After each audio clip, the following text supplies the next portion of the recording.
Hi guys, welcome to my YouTube channel अभी micro classes. तो बच्चों, कल मैं आप लोगों को पढ़ाया था कि न्यूट्रिशन पोषण क्या है, पोषण के प्रकार बताया।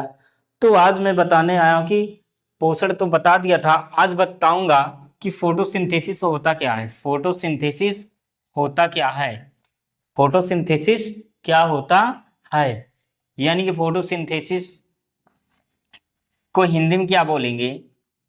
हिंदी में बोलेंगे प्रकाश संश्लेषण। प्रकाश संश्लेषण क्या बोलेंगे, प्रकाश संश्लेषण बोलेंगे।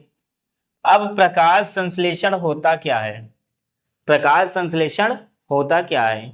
तो मैंने प्रकाश संश्लेषण है क्या बच्चों, तो प्रकाश मैंने यहाँ पे क्या करते हैं, प्रकाश फोटो को दो शब्दों में तोड़ देते हैं। फोटो यहाँ पे क्या करें, अलग कर देते हैं, और सिंथेसिस क्या करते हैं, अलग कर देते हैं। तो फोटो के यहाँ पे मतलब क्या होगा, मैंने फोटो का मतलब यहाँ पे क्या होगा, सनलाइट होगा। क्या होगा बच्चों, सनलाइट होगा। और सिंथेसिस या एक शब्द आ जाएगा क्या, जेनेसिस। क्या आ जाएगा बच्चों, जेनेसिस आ जाएगा।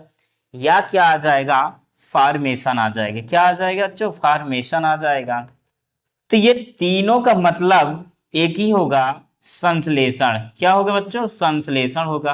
क्या होगा, संश्लेषण होगा, यानी कि निर्माण या बनना। निर्माण या बनना, क्या होगा, निर्माण या बनना। और यहाँ पे सनलाइट का जो हिंदी है वो क्या है, सूर्य का प्रकाश है। क्या है, सूर्य का प्रकाश है। क्या है बच्चों, सूर्य का प्रकाश है। तो कुल मिला के कि प्रकाश संश्लेषण में क्या करते हैं कि प्रकाश संश्लेषण, प्रकाश की उपस्थिति में ग्लूकोज का बनना, प्रकाश की उपस्थिति में ग्लूकोज का बनना ही क्या कहलाता है, प्रकाश संश्लेषण कहलाता है। अब प्रकाश संश्लेषण में क्या जरूरत होती है, तो प्रकाश संश्लेषण में क्लोरोफिल की आवश्यकता होती है। अगर कहीं भी पेड़ पौधे हैं, अगर भोजन बना रहे हैं, तो वहां पे किसकी जरूरत पड़ेगी, सनलाइट की जरूरत पड़ेगी। तो सनलाइट की प्रेजेंस में या उपस्थिति में क्या करते हैं, प्लांट्स अपना भोजन बनाएंगे। तो प्लांट्स अपना भोजन बनाएंगे, तो भोजन बनने की प्रक्रिया को ही बच्चों क्या बोलेंगे, फोटोसिंथेसिस बोलेंगे या प्रकाश संश्लेषण बोलेंगे। अब बच्चे क्या करते हैं कि प्रकाश संश्लेषण, यहाँ पे प्रकाश संश्लेषण में क्या होगा कि प्रकाश संश्लेषण प्रकाश संश्लेषण में दो अभिक्रियाएं होती हैं। क्या होती हैं, दो अभिक्रियाएं होती हैं। एक तो होती है फोटोसिंथेसिस रिएक्शन। क्या होती है, फोटोसिंथेसिस रिएक्शन होगा। क्या होगा बच्चों, फोटोसिंथेसिस रिएक्शन होगा। क्या होगा, फोटोसिंथेसिस रिएक्शन होगा। या इसी की क्या बोलेंगे, हिल रिएक्शन बोलेंगे। क्या बोलेंगे बच्चों, हिल रिएक्शन बोलेंगे। और एक अभिक्रिया है केमिकल सिंथेसिस रिएक्शन। क्या है बच्चों, केमिकल सिंथेसिस रिएक्शन। क्या है, केमिकल सिंथेसिस रिएक्शन। या इसी के क्या बोलेंगे बच्चों, डार्क रिएक्शन बोलेंगे। क्या बोलेंगे, डार्क रिएक्शन बोलेंगे। या इसी क्या बोलेंगे, ब्लैक मैन रिएक्शन बोलेंगे। क्या बोलेंगे, ब्लैक मैन रिएक्शन बोलेंगे। तो तो प्रकाश संश्लेषण में कितने अभिक्रिया मैंने बताया, दो अभिक्रिया बताया। एक तो बताया क्या, फोटोसिंथेसिस रिएक्शन, या इसे क्या बोलेंगे, हिल रिएक्शन बोलेंगे। एक मैं बता रहा हूं केमिकल सिंथेसिस रिएक्शन, इसे क्या बोलेंगे, डार्क रिएक्शन भी बोल सकते हैं। इसे क्या बोलेंगे, ब्लैक मैन रिएक्शन बोल सकते हैं। फोटोसिंथेसिस अभिक्रिया को हिंदी में बोलेंगे प्रकाशिक अभिक्रिया। क्या बोलेंगे बच्चों, प्रकाशिक अभिक्रिया बोलेंगे। क्या बोलेंगे, प्रकाशिक अभिक्रिया बोलेंगे। या तो इसे क्या कह सकते हैं, हील अभिक्रिया भी कह सकते हैं। या तो इसे क्या बोल सकते हैं बच्चों, हील अभिक्रिया भी बोल सकते हैं। और एक इसे क्या है, इसे हिंदी क्या बोलेंगे, आप प्रकाशिक अभिक्रिया बोल सकते हैं बच्चों। क्या बोलेंगे, आप प्रकाशिक अभिक्रिया बोल सकते हैं। या इसे क्या बोलेंगे, रसायन संश्लेषी अभिक्रिया बोलेंगे। क्या बोलेंगे, रसायन संश्लेषी अभिक्रिया बोलेंगे। या तो इसे क्या बोलेंगे बच्चों, डार्क अभिक्रिया बोलेंगे। क्या बोलेंगे, डार्क अभिक्रिया बोलेंगे। या तो इसे क्या बोलेंगे, ब्लैक मैन अभिक्रिया बोलेंगे। क्या बोलेंगे, ब्लैक मैन अभिक्रिया बोलेंगे। तो कुल मिला के कि प्रकाश संश्लेषण में मैंने बताया दो अभिक्रियाएं होंगे, एक होगा फोटोसिंथेसिस रिएक्शन और एक क्या होगा बच्चों, chemical synthesis reaction. Photosynthesis reaction के हिंदी में क्या बोलेंगे, प्रकाशिक अभिक्रिया।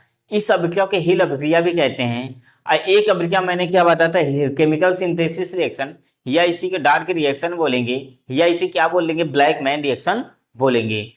तो केमिकल सिंथेसिस रिएक्शन के हिंदी में कहते हैं रासायनिक अभिक्रिया बोलेंगे, या रसायन संश्लेषी अभिक्रिया बोलेंगे, और इसे क्या कहेंगे, आप प्रकाशिक अभिक्रिया भी कह सकते हैं। तो बच्चों प्रकाशिक अभिक्रिया है क्या, ये कहाँ पे होते हैं, ऐसी अभिक्रिया जो प्रकाश की उपस्थिति में हो, ऐसी अभिक्रिया जो प्रकाश की उपस्थिति में हो उसे प्रकाशिक अभिक्रिया बोलेंगे। प्रकाशिक अभिक्रिया की खोज हिल नामक वैज्ञानिक ने किया था। प्रकाशिक अभिक्रिया की खोज हिल नामक वैज्ञानिक ने किया था, इसलिए इसे क्या बोलेंगे, हिल अभिक्रिया भी कहते हैं। इसलिए इसे क्या बोलेंगे, हिल अभिक्रिया भी कहते हैं। एक तो है केमिकल सिंथेसिस अभिक्रिया, केमिकल सिंथेसिस अभिक्रिया, या तो इसे हिंदी में क्या बोलेंगे, अप्रकाशिक अभिक्रिया या रासायनिक अभिक्रिया या डार्क रिएक्शन बोलेंगे। तो केमिकल सिंथेसिस रिएक्शन होता क्या है, ऐसी अभिक्रिया जो प्रकाश की उपस्थिति में ना हो, जो प्रकाश की उपस्थिति में ना हो बल्कि क्या हो, प्रकाश की अनुपस्थिति में हो, तब ऐसी अभिक्रिया क्या बोलेंगे, अप्रकाशिक अभिक्रिया बोलेंगे। अप्रकाशिक अभिक्रियाओं को रासायनिक अभिक्रिया भी कहते हैं। यह अभिक्रिया रात में होती है, यह अभिक्रिया रात में होती है, इसलिए इसे क्या कहते हैं, डार्क अभिक्रिया भी कहा जाता है। इसलिए इसे क्या कहते हैं, डार्क अभिक्रिया भी कहा जाता है। इस अभिक्रिया की खोज ब्लैक मैन नामक वैज्ञानिक ने किया था। इस अभिक्रिया की खोज ब्लैक मैन नामक वैज्ञानिक ने किया था, इसलिए इसे ब्लैक मैन रिएक्शन भी कहा जाता है। अब बच्चों बात करते हैं कि प्रकाशिक अभिक्रिया कब होगा या कहां पे होगा। ऐसे मतलब प्रकाशिक अभिक्रिया दिन में होगा और अप्रकाशिक अभिक्रिया रात में होता है, क्योंकि बच्चों दिन में प्रकाश पड़ रहा है, इसलिए वहां पे क्या होगा, प्रकाशिक अभिक्रिया होगा। और रात में प्रकाश नहीं पड़ रहा है, इसलिए वहां पे क्या होगा, अप्रकाशिक अभिक्रिया होगा। प्रकाशिक अभिक्रिया क्लोरोफिल में होगा, क्लोरोफिल के अंदर प्रकाशिक अभिक्रिया, क्लोरोफिल के अंदर एक होगा स्टोमा, वहां पे प्रकाशिक अभिक्रिया होगा। और जो केमिकल सिंथेसिस रिएक्शन है ये क्लोरोफिल के अंदर, ये क्लोरोफिल के अंदर यानी कि ग्रेनम में होगा। क्या होगा, ग्रेनम में होगा। और ग्रेनम होता क्या है बच्चों, ग्रेनम क्या करते हैं, क्लोरोफिल के अंदर, क्लोरोफिल के अंदर एक प्रकार का प्लेटें जैसी या सिक्के जैसी संरचनाएं पाई जाती हैं, प्लेटें जैसी या सिक्के जैसी संरचनाएं पाई जाती हैं जिसे ग्रेनम कहते हैं। प्लेटें जैसी सिक्के जैसी सॉरी प्लेटें जैसी या सिक्के जैसी संरचनाएं पाई जाती हैं जिसे थाइलाकॉइड कहते हैं। और जो थाइलाकॉइड्स को आपस में जोड़ते हैं उसे ग्रेनम कहते हैं। तो जोड़ने का काम जो करता है ग्रेनम करते हैं, और ग्रेनम में ही कौन सी अभिक्रिया होगा, अप्रकाशिक अभिक्रिया होगा, अप्रकाशिक अभिक्रिया होगा। तो बच्चों पेड़ पौधे भी क्या करते हैं कि दिन और रात दोनों भोजन बनाते हैं। तो पेड़ पौधे दिन में दिन में प्रकाशिक अभिक्रिया करते हैं और रात में अप्रकाशिक अभिक्रिया करते हैं।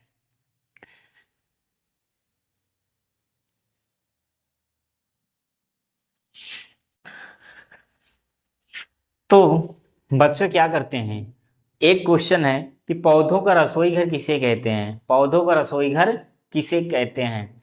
तो पौधों का रसोई घर क्लोरोफिल को भी कहा जा सकता है और प्लास्टिड को भी कहा जा सकता है, यानी कि लावक को भी कहा जा सकता है। लेकिन अगर क्वेश्चन में आ जाए कि पौधों का रसोई घर किसे कहते हैं, अगर लवक और हरित लवक दोनों रहेगा तब किसे लगाओगे, वहां पे तब लगाओगे क्या, लवक को लगाओगे, तब वहां पे क्या करोगे, लवक को लगाओगे। क्योंकि जैसे क्या करते हैं बच्चों, प्लास्टिड है, क्या करते हैं, प्लास्टिड है, यानी प्लास्टिड को हिंदी में बोलेंगे क्या, लवक। प्लास्टिड को हिंदी में क्या बोलेंगे, लवक। यह है क्या, ये एक प्रकार का पिगमेंट होते हैं। तो लवक को क्या करते हैं कि लवक को 3 भागों में क्लासिफाइड किया गया है, 3 भागों में बांटा गया है। एक तो है क्रोमोप्लास्ट, क्या है बच्चों, क्रोमोप्लास्ट।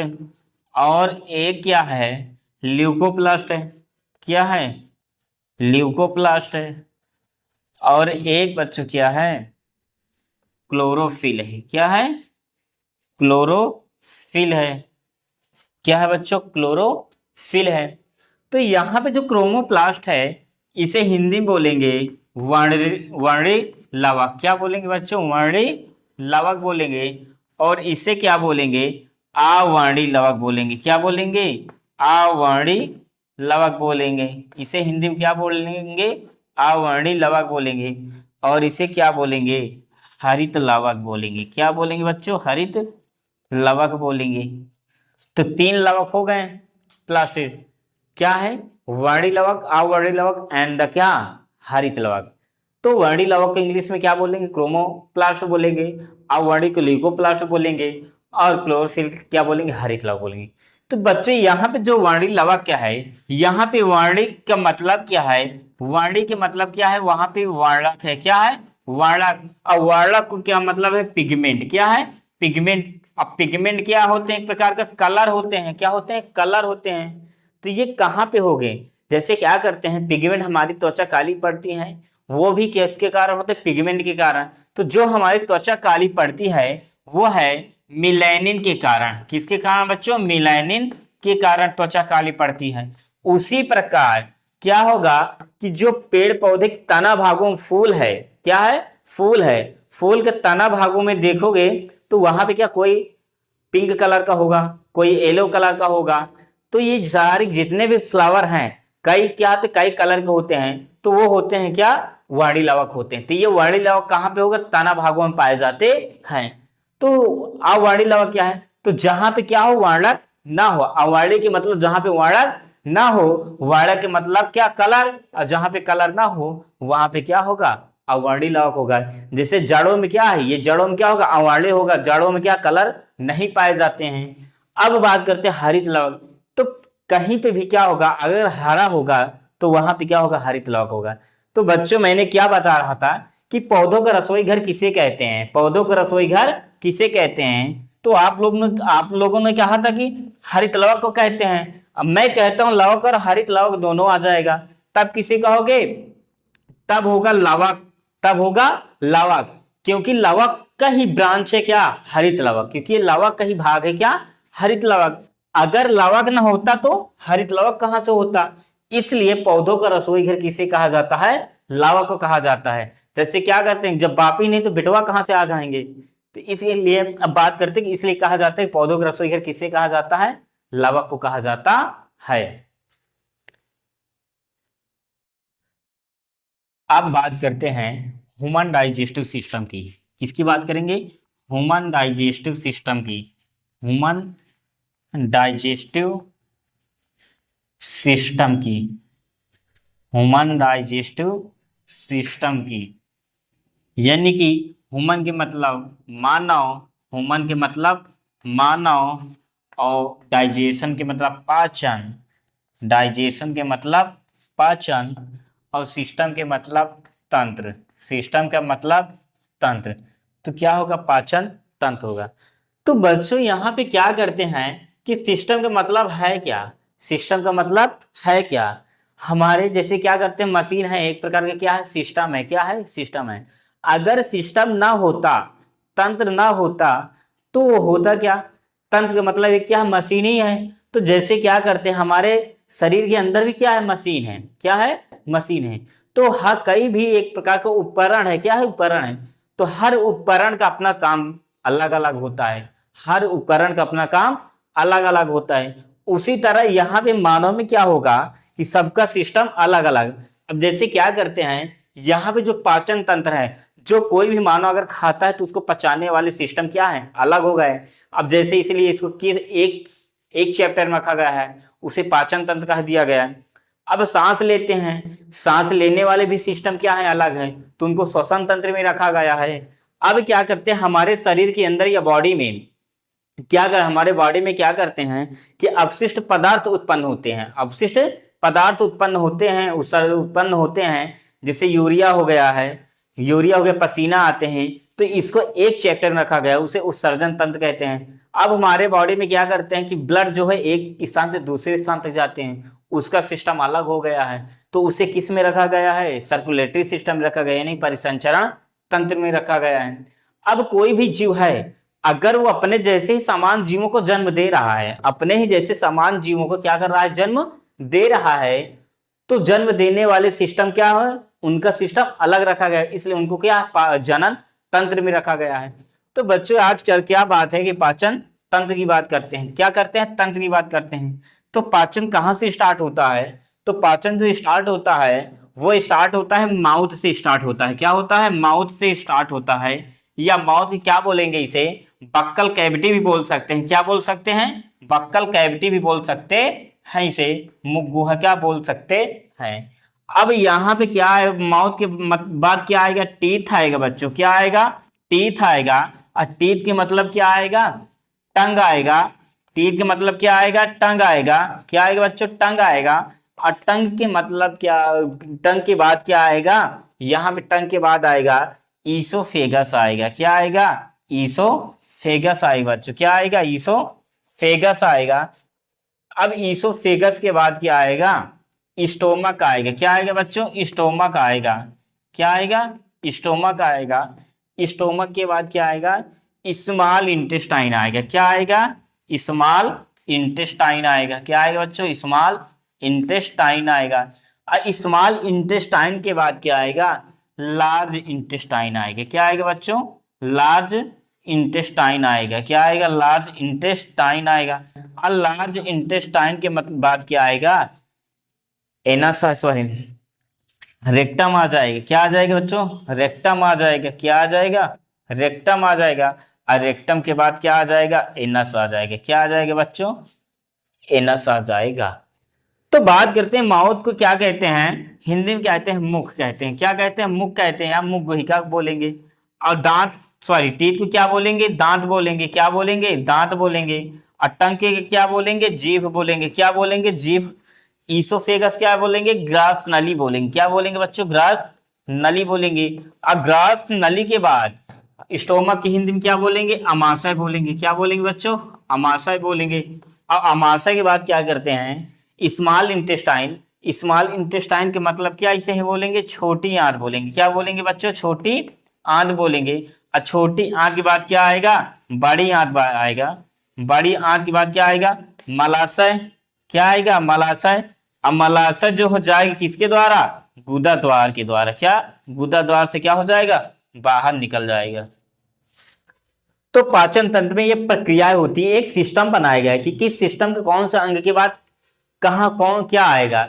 अगर ये सिस्टम ना बनाया गया होता तो जैसे क्या करते हैं कि हमें जो खाना चाहिए, अगर हमें खाने की क्षमता है 2 रोटी, अगर 2 रोटी के बजाय हम 4 रोटी खा लिए तो क्या हुआ, हमारा सिस्टम गड़बड़ हो गया, हमारा सिस्टम पचाने का गड़बड़ हो गया। उसी तरह यहाँ पे एक सिस्टम बनाया गया कि किसके बाद अंग कौन से क्या पड़ेगा, इसलिए इसे रखा गया किसके अंतर्गत, पाचन तंत्र के अंतर्गत।